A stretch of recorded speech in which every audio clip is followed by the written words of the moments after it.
पाकिस्तान की फौज कहती है हमारा सियासत से कोई ताल्लुक नहीं है, ना हम आप सियासी जमातें आपस में बात करें। शाह महमूद कुरैशी भी कह रहे हैं, यास्मीन राशिद साहब अभी कह रही हैं, जेल से कह रहे हैं कि सियासी जमातों से मुज़ाकरात किए जाएं। खान साहब की सुई इस्टेब्लिशमेंट पर ही अटकी हुई है, थोड़ा सुई को भी थोड़ा आगे पीछे करवाएं ना सर। ना मैं एक बात मैं छोटी सी एक बात अर्ज करूं, प्लीज। यानी अल्लाह ताला किसी पे ऐसा वक्त ना लाए। हमारे को पता है, अब हमारा तो नहीं कहना था, खुद ये जनरल बाजवा का कहते रहे, इमरान खान ने क्या करना था, सब ये सब कहते रहे हैं वन पेज के ऊपर। और अब वन पेज पे अगर इमरान खान होते तो जनरल बाजवा तो आपका बाप था।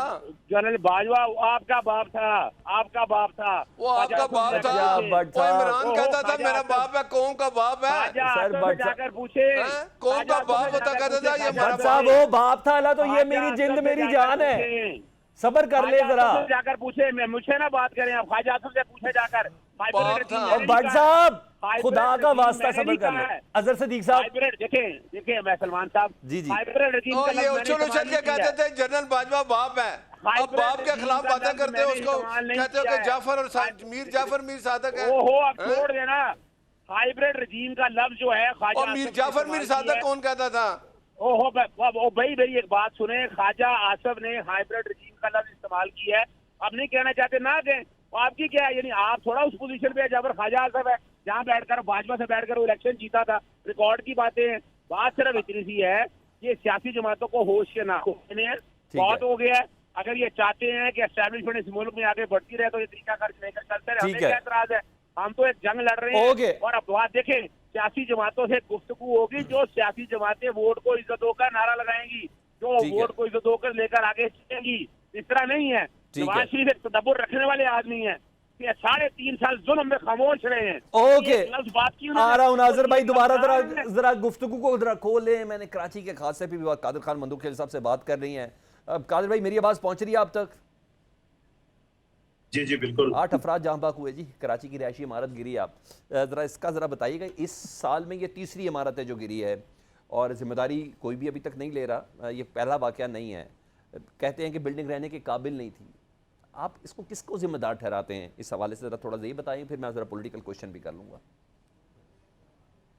देखिए बड़ा एक अफसोसनाक वाकया इस वजह से है कि कराची में तकरीबन 500 से ऊपर मकानात या बिल्डिंग ऐसी है जो उसको मखदूश करार दिया है बिल्डिंग कंट्रोल ने।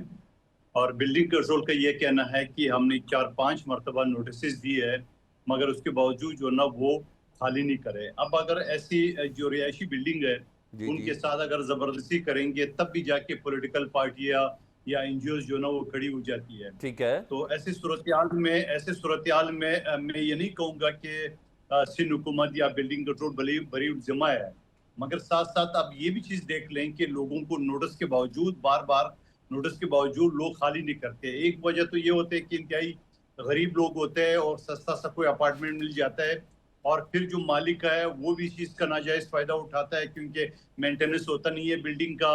और वो कराची में जैसे वो समंदर की हवाओं की वजह से और थोड़ा सा जो ना वो बिल्डिंग या कंस्ट्रक्शन या जो ना उसकी हालत खराब हो जाती है।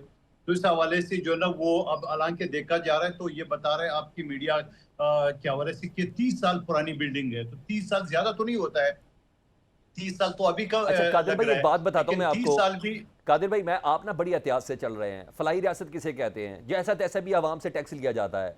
अगर ये बिल्डिंग मखदूश थी, नोटिस दे के फारिग करना नहीं होता ना सर।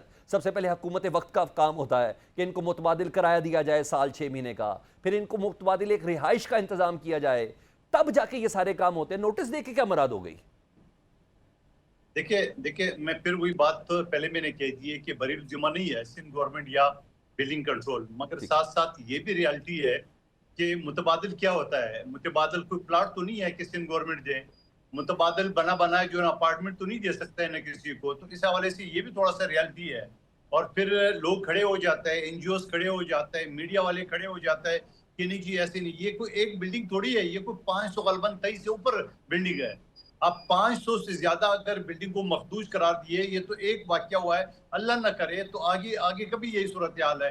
तो ऐसी सूरत हाल में लोग भी चूंकि सस्ते की चक्कर में होते हैं और मालकान चूंकि किराया लेते हैं, उनको मेंटेनेंस से कोई सरोकार नहीं होता है, तो इस तरह हादसा जो ना वो जन्म लेते हैं। नहीं होना चाहिए, मैं हिमायत नहीं करता हूँ, ना मैं उसको सपोर्ट कर रहा हूँ, लेकिन ये जो मतलब और फिर बहुत सारे लोग अदालत से स्टे ले आते हैं, वो भी एक इशू है। मैं इन सारी चीजों से बढ़कर ये कहूंगा कि सख्त से सख्त कार्रवाई करनी चाहिए ओके। वजारत बल्दियात को, सिंध हुकूमत को, बिल्डिंग कंट्रोल अथॉरिटी को, कार्रवाई करनी कि चाहिए। इस तरह जो बिल्डिंग है वो कल से उनको तलवार उठा के खाली कराना चाहिए और फिर आप सब खाली मीडिया नहीं, को बुलाना मुतबादिल चाहिए जगह भी देनी कि चाहिए। देखिए, ये ऐसे बिल्डिंग थोड़ी भी होता है गिरने सर। वाली, ये भी गिरने वाली है। सर मुतबादिल जगह भी देनी चाहिए। मैं पॉलिटिकल क्वेश्चन करता हूँ। राना सनाउल्लाह साहब कह चुके हैं, आपके राजा परवेज अशरफ साहब कह चुके कि जरदारी साहब, इमरान खान और नवाज शरीफ साहब को साथ बैठना चाहिए। बातें ऑन रिकॉर्ड हैं, ये मुल्क के लिए अच्छा होगा ये कहते हैं। आप समझते हैं कि नवाज शरीफ साहब बड़े दिल का मुजाहरा करेंगे, खान साहब से मिलने जाएंगे, फितना फसाद पानामा ये तमाम चीज़ों को भूल जाएंगे? हालांकि इनमें से कोई चीज़